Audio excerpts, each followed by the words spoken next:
आइए दोस्तों, नमस्कार। मैं राजीव सर दिव्यांश एकेडमिक परिवार की तरफ से आपको साधुवाद देता हूं। मित्रों देखिए, आज का जो हम लोगों का सूत्र है वो सूत्र है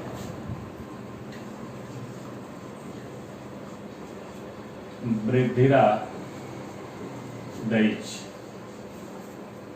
वृद्धिरादैच कहते हैं, इसका जो सूत्र संख्या है 111 देखिए मित्रों, एक का मीनिंग ये कहते हैं अध्याय है, इसका मीनिंग क्या है पाद है, और इसका मीनिंग क्या है सूत्र।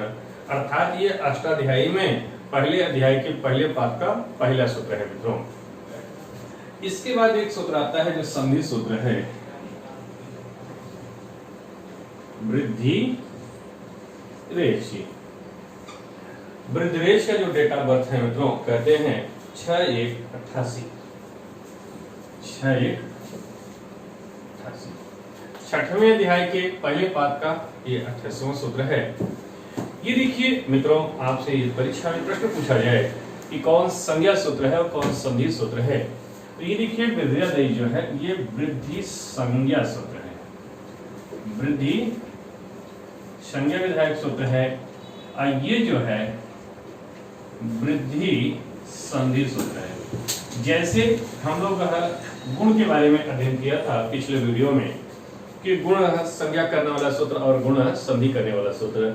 कहते हैं गुण संज्ञा करने वाला है आपका अरेंग गुण है और गुण संधि करने वाला आद गुण। उसी तरह कहते हैं यहाँ वृद्धि संज्ञा करने वाला सूत्र है वृद्धिरादैच और वृद्धि संधि करने वाला सूत्र है वृद्धिरेच। मित्रों, जैसे हम लोग गुण में अध्ययन किए थे कि गुण संज्ञक वर्ण 3 होते हैं आ ए ओ, उसी तरह यहाँ भी ये कहते हैं वृद्धि संज्ञक वर्ण भी क्या होते हैं 3 होते हैं। वृद्धि संज्ञक वर्ण, वृद्धि संज्ञक वर्ण कितने होते हैं?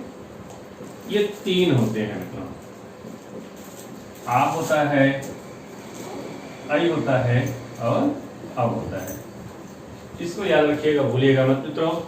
वृद्धि संज्ञक वर्ण कितने होते हैं? तो 3 होते हैं। आ होता है, आई होता है और अब होता है। अब प्रश्न ये उठता है मित्रों, ये कैसे कब कैसे हम जानेंगे कि वृद्धि संधि होगी? तो इसके लिए देखिए कहा जाता है कि आ अथवा आ के बाद ए अथवा आई आवे तो क्या हो जाता है? ये आई हो जाता है, ऐसा हो जाता है। और दूसरा कहते हैं आ अथवा आ के बाद ओ अथवा अब आवे तो क्या हो जाएगा? ये अब हो जाता है। तो देखिए, कहते हैं ये बिंदु अगर हम आप जान रहे हैं, समझ रहे हैं तो गलतियां नहीं होंगी। इसलिए मित्रों हमें आपको जानना है। तो आइए मित्र, आ अथवा आ के बाद ए अथवा आई आता है तो क्या हो जाएगा? आई हो जाएगा। आ अथवा आ के बाद ओ अथवा अब आता है, क्या हो जाता है? अब हो जाता है। देखिए, ये देखिए, ध्यान दीजिए, ए हो अथवा आई, ओ हो अथवा अब हो, तो फाइनली क्या हो जाता है? आई और अब होता है। अर्थात इसमें देखा जाए तो 2 चुनाई हो रही है, 2 चुनी हो रही है मित्रों। जैसे उदाहरण हम लोग देखते हैं, आइए उदाहरण के लिए चलते हैं। कृष्णधन एकत्व, कृष्णधन एकत्व।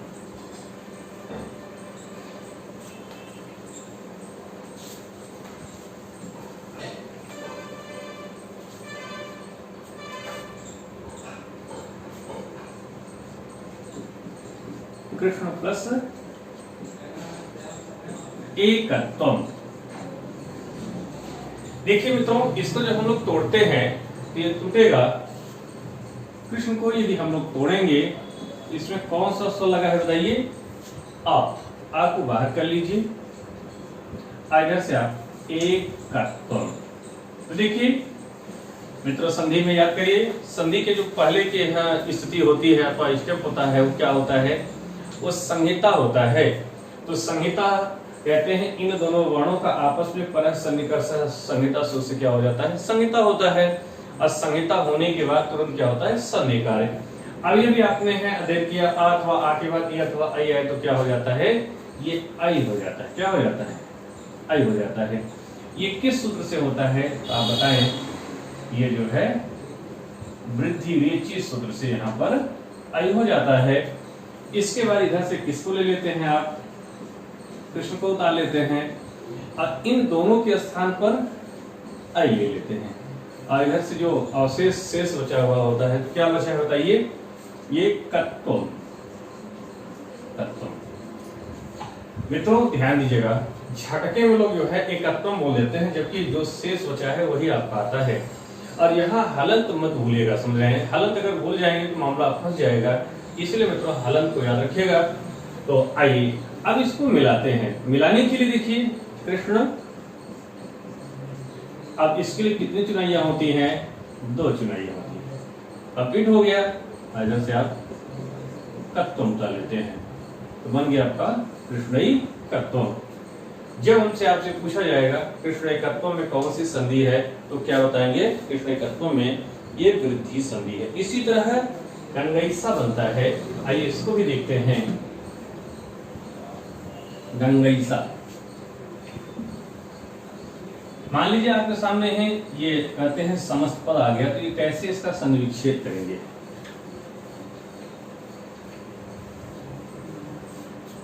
गंगईसा, गंगई, तो हिंदी में गंगई सा ऐसा होता है। तो देखिए जब इसको तोड़ने की बात आती है तो संधि आपकी यही तो है, संधि विच्छेद इसका करेंगे, क्या होगा, गंगा प्लस ऐसा, इधर क्या हो जाएगा, गंगा प्लस, ये तो होगा भाई, क्यों, इसलिए क्योंकि गंग करने पर वो मीनिंग नहीं आएगा और यहाँ ऐसा करने पर मीनिंग नहीं आएगा, क्योंकि ये आकारांत शब्द है और ये भी आकारांत है, ये सर्वनाम है। तो अपने आप में दोनों शब्द क्या होने चाहिए, ये अर्थ देने चाहिए मित्रों, दोनों शब्द सार्थक होने चाहिए। तो गंगाधर ऐसा कर लेते हैं, तो पुनः आप क्या करते हैं, जब इसको आप तोड़ते हैं तो गंग करते हैं। ये हलंत लगाना मित्रों भूलिएगा मत, अगर हलंत भूल जाएंगे तो सब काम आपका गड़बड़ हो जाएगा, इसलिए हलंत कर देते हैं। और इसमें कौन सी मात्रा लगी हुई है बताइए, आपको बाहर कर लेते हैं और इधर से आप ऐसा कर लेते हैं। तो देखिए वही सिस्टम आपका संहिता संज्ञा हुआ, इसके बाद वृद्धि से देखिए आ के बाद आई आ रहा है तो क्या हो जाएगा, ये आई हो जाएगा। तो इधर से किसको उतारेंगे बताइए, गंग को उतार लेते हैं, इन दोनों के स्थान पर किसको लेते हैं, आई को, इधर क्या बचा है, सा। अब इसको आप जोड़ दीजिए, जोड़ेंगे तो क्या बनेगा, इसके लिए कितनी चुनाई है, 2 चुनाई, गंगई सा। गंगई सा में कौन सी संधि है तो वृद्धि संधि है। इसी तरह ये हिंदी वाला गंग कर लेते हैं, क्या निकाल लेते हैं, इधर से ऐसा, संहिता संज्ञा और वृद्धि से क्या हो जाएगा, आई हो जाएगा। इधर से आप गंग कर देते हैं, इन दोनों के स्थान पर आई, जो बचा है क्या बचा है, सा, जोड़ दीजिए, गंगई सा। तो कहने का मीनिंग ये है मित्रों, अगर हम आप जान रहे हैं तो चाहे जैसे भी प्रश्न पूछा जाए, ऐसे ही यदि मैं आपसे पूछूं सदैव, तो सदैव में भी क्या हो जाएगा, संधि विच्छेद करें, समझे, संधि विच्छेद में ही हमें आपको हो परेशानियां होती हैं, इसलिए संधि विच्छेद को बढ़िया से समझें। सदैव का संधि विच्छेद क्या होगा, देखिए दोनों शब्द का अर्थ आना चाहिए, पूर्व अपर दोनों शब्दों का मीनिंग आना चाहिए, अर्थ आना चाहिए मित्रों। जैसे आपके सामने सदैव है, तो सदैव में देखिए संधि तो यही हुई है, तो ये सद हो कि सदा हो, सदा हो, क्योंकि सदा मन होता है निरंतर। ये एव हो अथवा आई हो, एव हो क्योंकि आई नहीं होता है, एव होता है। जब इसको आप तोड़ते हैं, ये पिछला जो समीक्षा अधिकारी का पेपर हुआ था उसमें ये पूछा गया था, समझे, सदैव। तो देखिए इसमें से आप हलन करके क्या निकाल लेते हैं, इधर से एव। मित्रों वही संहिता संज्ञा से क्या हो जाएगा, ये आई हो जाएगा। इधर से किसको उतारेंगे, सद को, इन दोनों के स्थान पर आई को। अगर जो बचा है, क्या बचा है, हुआ, जोड़ दीजिए इसको, तो सदैव हुआ। सदैव में कौन सी संधि है, तो सदैव में वृद्धि संधि है मित्रों। इसी तरह कहते हैं जलाओघ, वो वाला उदाहरण आइए देखिए, जलाओघ,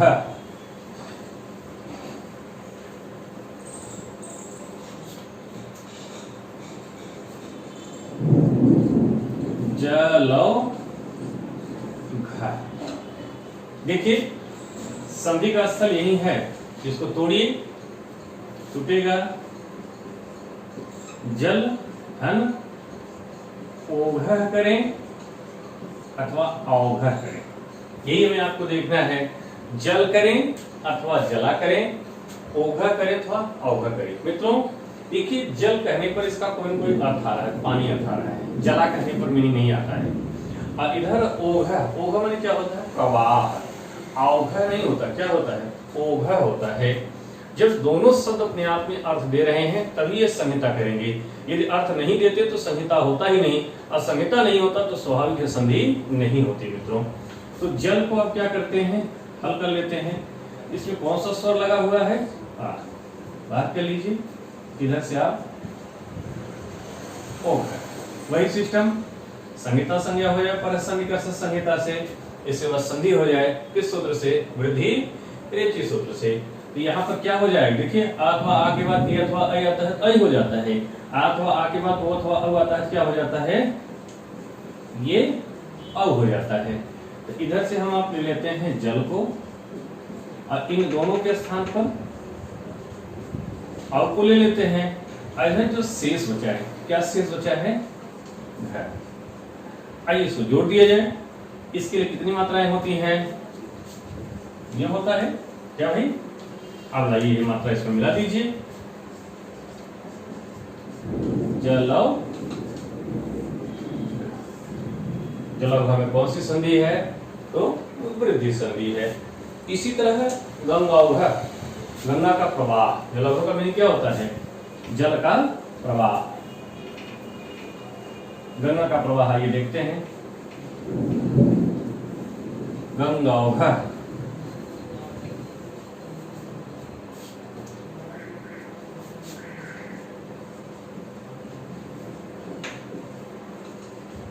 गंगौघ। तो क्या संधि विच्छेद होगा, इसका संधि विच्छेद क्या होगा मित्रों, इसका संधि विच्छेद गंगा धन ओघ, क्या हो जाएगा, आइए, गंगा धन ओघ, गंगा प्लस ओघ। ये मैं बार बार आपसे कह रहा हूं मित्रों, दोनों शब्दों का क्या होना चाहिए, अर्थ आना चाहिए। गंगा का भी मीनिंग आ रहा है और ओघ मीनिंग क्या होता है, प्रवाह, दोनों का मीनिंग आ रहा है। तो जब इसको आप तोड़ते हैं, गंग हो गया, इसमें कौन सी मात्रा लगी है, आ को आप बाहर कर लेते हैं, और इधर क्या लेते हैं, ओघ। तो आ के बाद ओ आ रहा है, आ अथवा आ के बाद ओ अथवा अ क्या हो जाता है, औ हो जाता है, संहिता संज्ञा। इसके बाद वृद्धि से क्या हो गया, ये औ हो गया। इधर से किसको लेते हैं, गंग को, इन दोनों के स्थान पर औ को, इधर जो बचा हुआ है क्या बचा है, अब इसको ये जोड़ दिया जाए तो क्या हो जाएगा, देखिए हलंत हटेगा, ये औ लगेगा, गंगौघ। गंगौघ में कौन सी संधि है, तो ये वृद्धि संधि है जी मित्रों। गंगौघ में इसी तरह यमुनौघ, यमुनाधन ओघ, अर्थात दुनिया का कोई भी उदाहरण हो, यदि हम आप आराम से ठमक ठमक के करते हैं तो सारा जवाब हम लोग अच्छा दे ले जाते हैं। आइए मित्रों, इसके बाद आपको ले चलते हैं, कहते हैं इको यणचि, इको यणचि। अब इसमें कुछ ऐसे हैं जो विवादित हैं, अर्थात जिसको आप अपवाद स्वरूप जानते हैं कि गुण होना चाहिए, वृद्धि हो जाता है, वृद्धि होना चाहिए, गुण हो जाता है, उसको भी आपको बताएंगे। समझ रहे हैं? तो आइए देखते हैं। सूत्र का नाम है इको एणचि। इको एणच यूको कहते हैं। इको एणच का डेट ऑफ बर्थ है 6/1/77। 6वें अध्याय के पहले पाठ का 77वां सूत्र है। मित्रों इसको हम लोग तोड़ते हैं तो इकह यणा, विसर्ग है, विसर्ग का लोप हो जाएगा, और अचि। इक प्रत्याहार है, यण प्रत्याहार है, और अच क्या है? प्रत्याहार है। इकह का रूप जो चलता है ये षष्ठी में इका बनता है। इका रूप चलाएंगे तो इका है इका बनता है। जैसे पितु पितु मातु मातु होता है, उसी तरह इका है इका षष्ठी में बनता है, षष्ठी के एक वचन का है। और यण जो है जैसे राम, उसी तरह यण ये प्रथमा का एक वचन है। और अचि जो है सप्तमी का एक वचन है, जैसे पितरी मातरी भ्रातरी देवरी आदि। तो वही ये अच का मीनिंग क्या होता है? सप्तमी परे होने पर। अब प्रश्न ये उठता है कि इक के स्थान पर क्या हो? ये यण हो। कब हो मित्रों? अच परे होने पर। तो इक में कौन कौन से वर्ण आएंगे बताइए? ई, उ, री और लृ। यण में कौन कौन से वर्ण आएंगे? य, व, र और ल। अच में ये सभी स्वर आते हैं। अब इसमें ध्यान देना होता है, ये असमान स्वर कहिए तो ज्यादा सही। क्यों? असमान स्वर, ये जो आप 9 अथवा 13 स्वर देखते हैं, सभी स्वरों की बात करता है। असमान इसलिए कहते हैं, जैसे मान लीजिए इधर ई आ गया, इधर भी ई आ जाएगा, तो ये तो दीर्घ ही होने लगेगा, अर्थात क्या हो जाएगा? ये आकाशवाणी दीर्घ होने लगेगा। इसलिए इधर इक का होना चाहिए कोई भी, लेकिन इधर हमें आपको यहाँ पर कोई विपरीत वर्ण होना चाहिए, चाहे आ हो चाहे कोई भी हो, समझे? सेम टू सेम वर्ण नहीं होना चाहिए। इसलिए क्या लिख देते हैं? असमान स्वर। अब प्रश्न ये उठता है कि इक को क्या कहते हैं, यण को क्या कहते हैं, और अच को क्या कहते हैं? इक का जो नामकरण दिया जाता है, कहते हैं ये स्थानीय है। इसे क्या कहा जाता है? स्थानीय। और जो आदेश होता है, जैसे कि क्या इसको नाम दिया गया, समझ रहे हैं? इनको स्थानीय कहा जाता है, यण को आदेश कहा जाता है, और अच को क्या कहते हैं? निमित्त अथवा कारण। निमित्त अथवा कारण कहा जाता है। तो मित्रों इसमें होता क्या है, हमें आपको ध्यान देना है। यदि असमान स्वर परे होगा तो ई के स्थान पर क्या होता है? यह होता है, उ का स्थान पर वह होता है, री का स्थान पर रह होता है, री का स्थान पे क्या होता है? मित्रों क्या आपने कभी इस पर चिंतन किया कि ई के स्थान पे यह ही क्यों होता है? हाँ, इसलिए होता है क्योंकि ईचु यसा नाम तालु, ई का भी उच्चारण स्थान तालु है और य का भी उच्चारण स्थान तालु है। इसीलिए कहते हैं ई के स्थान पर यह होता है, उ के स्थान पर वह होता है, री के स्थान पे र होता है, री के स्थान पे ल होता है।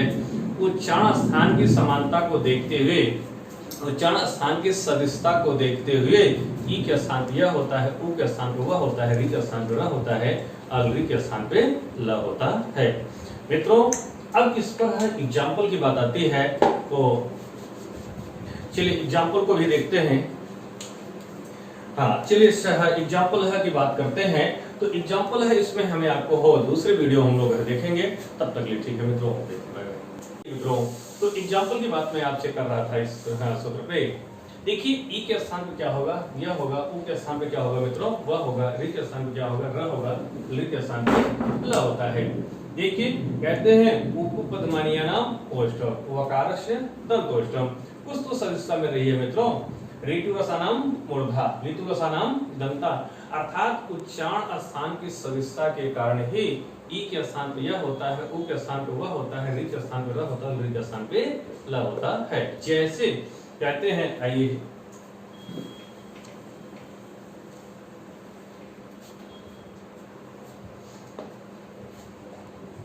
यद्यपि,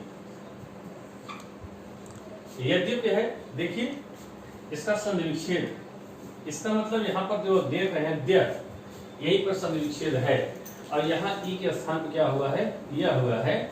इसका मतलब यदि होना चाहिए, यदि प्लस इधर क्या होना चाहिए? देखिए इधर ई है, इधर असमान स्वर होना चाहिए, तो आपी, यदि प्लस आपी। अब आप इसको तोड़िए, तो यद को हलन कर लेते हैं। इस ई के है स्थान पर क्या होने वाला है, ये यह होने वाला है।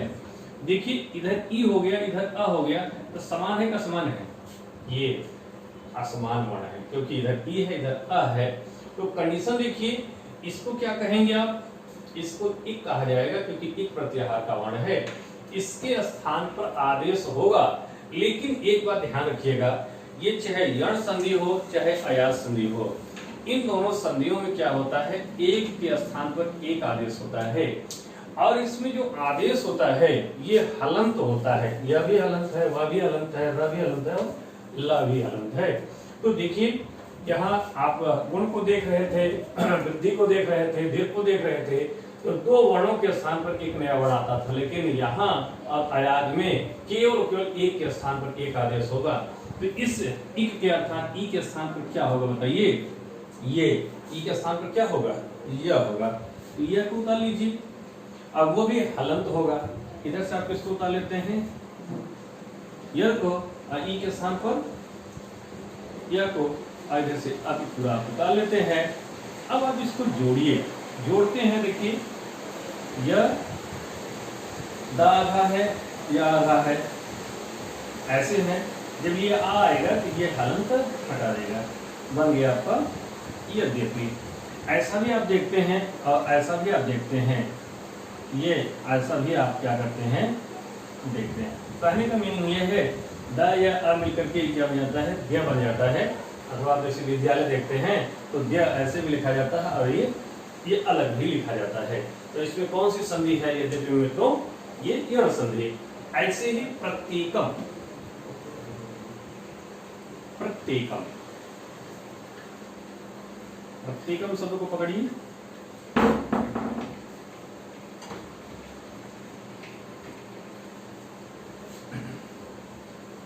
प्रत्येकम, प्रत्येक। तो देखिए संधि यही है, इसका मतलब प्रतिधन एकम। संविच्छेद करते समय हमें आपको शब्दों से अपना परिचय मेंटेन करना होता है कि ये एकम होगा कि ऐकम होगा, एकम होगा, इधर प्रति होगा कि प्रति होगा। ये प्रति क्या है, ये उपसर्ग है, अव्यय है। तो सार्थक शब्द तोड़िए, प्रति करते हैं, इसमें से क्या निकाल लेते हैं, ई, इधर से आप लेते हैं एकम। तो देखिए मित्रों, ये इक का है कि नहीं, और ये अच का है, अच का है। तो इस ई के स्थान पे यण होगा, यण प्रत्याहार का वर्ण होगा, लेकिन कौन होगा, ये ई के स्थान पे क्या होगा बताइए, यह होगा। फिर इधर से आप उतार लेते हैं प्रत को, और ई के स्थान पर यह को, इधर से पूरा एकम उतार लीजिए, क्योंकि यण और अयाज में एक के स्थान पर ही एक आदेश होता है। अब इसको आप जोड़िए, तो प्र आपका आधा ही रहेगा, यह जो है अभी आधा था, लेकिन जब ये आता है तो ये ऐसा करा देता है, बन गया आपका प्रत्येकम। प्रत्येकम में कौन सी संधि है, तो हमें आपको बताना है कि प्रत्येकम में जो है यण संधि है। इसी तरह दध्यत्र, दध्यत्र,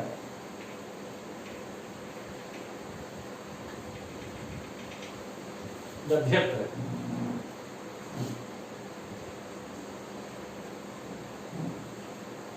क्या बनेगा इसका संधि विच्छेद, दधि, धन, ई के स्थान पे यह हुआ है, और इधर से अत्र। अब आपके मन में आ रहा होगा कि ये आ कहाँ पाते हैं, यही जो आ या में जो स्वर लगा है उसको आप ध्यान से खींच करके निकाल लेते हैं, अत्र कर लेते हैं।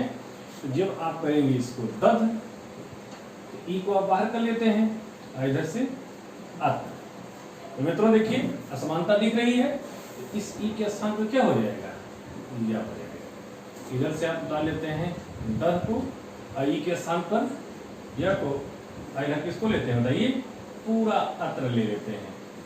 अब आप जोड़िए द, अब आधा ही रहेगा, क्यों, क्योंकि स्वर नहीं है।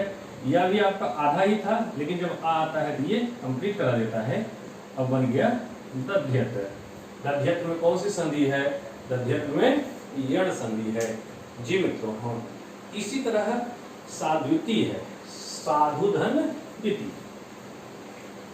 ये अक्सर है पूछा गया है कई परीक्षाओं में, और इसमें केवल ये मात्रा सेट करने को लेकर के लोग कंफ्यूज हो जाते हैं।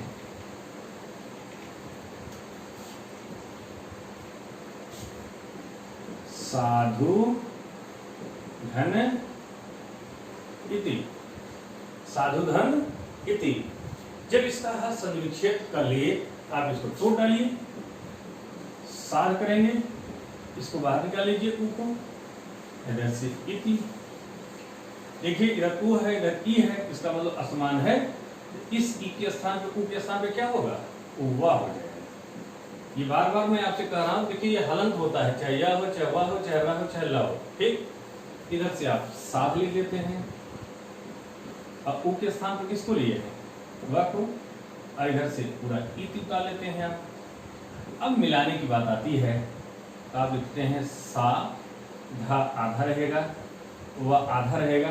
अब ये ई की मात्रा जो ई आएगा, ये यहां से लगाएं, यहां से। ये रोमन लिपि में ये बताया जाता है कि यदि हलंत वाले है कोई भी व्यंजन हो और उसके जस्ट बाद ये स्वर हो, तो ये क्या करता है, जितने हैं ये व्यंजन दिखाई देते हैं हलंत वाले, सबको ढकता है। ये यहां से ढकने का सिस्टम बनाइए, समझ रहे हैं, ये इस तरह इधर टी कहते हैं, बन गया साधुती। अब जो नहीं जान रहा है तो ये ई यही यहां से लगा देता है, वह को कंप्लीट करा देता है, धा को बाहर कर देता है। जबकि ये नहीं, हमें आपको ये धा को भी, ये जो इकार लगी है ये धा पे लगा है तो वह पे है, तो ये वह पे लगा, समझ रहे हैं। लेकिन हाँ ये धा को भी अपने अंदर ले लेता है।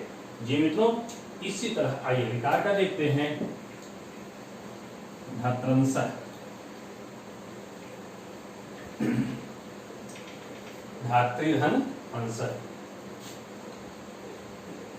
धात्रिधन अंश, धात्रंसा बनेगा। देखिए इसको जब तोड़ा जाए, भाग कर लेते हैं, री को आप बाहर कर लिए, ये लगा है, इधर से आप अंशा लिख लेते हैं मित्रों। तो देखिए इधर री है, ये एक का है, ये अंशा है, ये स्वर का है, अर्थात ये असमान स्वर है। तो इस री के स्थान पर क्या होगा, र, वो भी हलंत होगा, तो भाग कर लेते हैं आप, और री के स्थान पर र, इधर से पूरा अंशा हटा लेते हैं। अब देखिए जोड़िए, जोड़ते समय जैसे हम आपसे कहते हैं,